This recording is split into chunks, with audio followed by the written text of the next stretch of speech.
Hi, good afternoon, everyone. Welcome to today's reading, and thank you for watching. Today, January the 13th, thought for the day out of the 24-hour a day book. When we were drinking, we were living an unnatural life physically and mentally. We were punishing our bodies by loading them with alcohol and or drugs.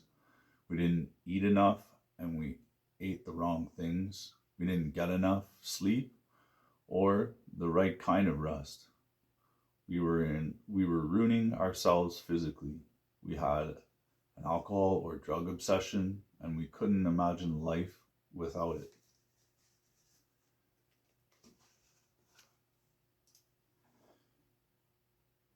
Now, maybe for you, you can't relate to that. Maybe you can. I know when I initially first started out using drugs and alcohol, that I didn't set out to become addicted to it. That wasn't my goal. That wasn't my intention. That's not what I wanted to do.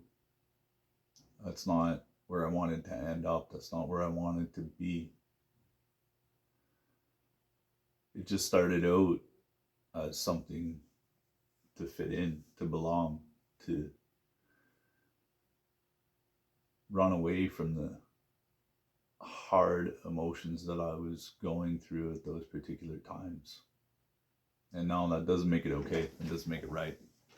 I'm not saying that it does either. But what I can tell you is that I didn't recognize that I was getting more tolerant to each individual substance, that my need to use it was increasing. It slowly but surely crept up on me, snuck up, and took over without me even recognizing it. And when I read this reading today, I can relate so much to it that I didn't care what I ate. I didn't care if I ate at all. The only thing that I was concerned about was my need to use. Where am I going to get my next fix from? How am I going to get it? Where am I going to get the money from? How am I going to get the money? Who am I going to go see? What's the best deal I can get? These are the kinds of things that go through your mind when you're using.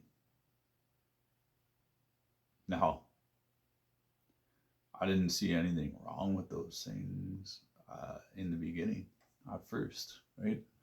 Those things were okay. And that was normal for me.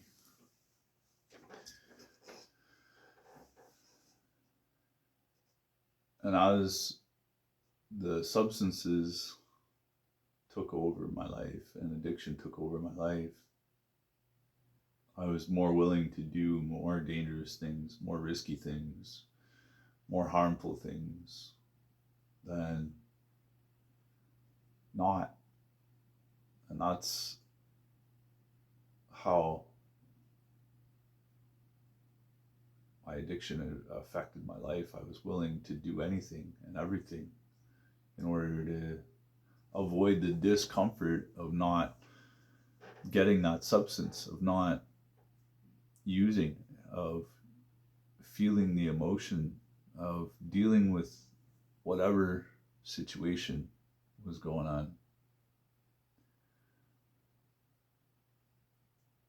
And when I came into recovery in 2013, I had accumulated such a disaster in my past of all the mess that I had left behind me.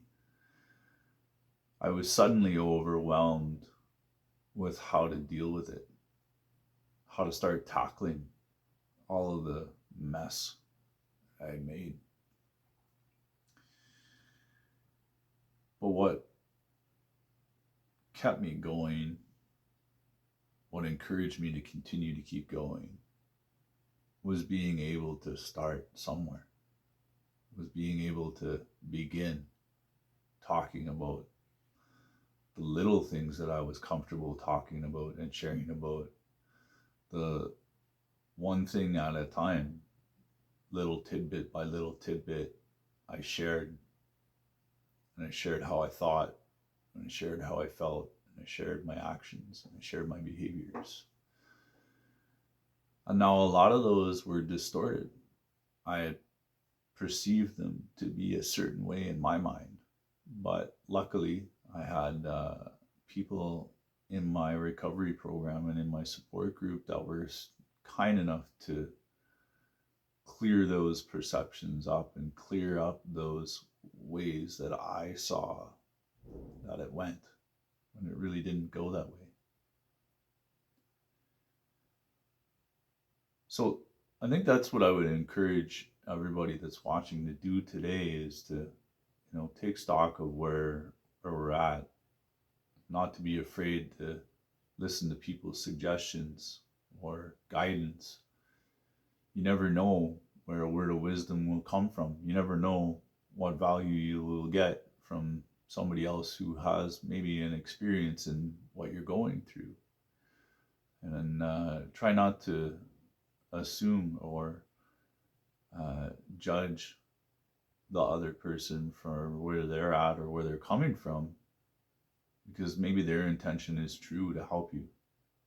And that's one thing that I've learned going through recovery myself, is that I can't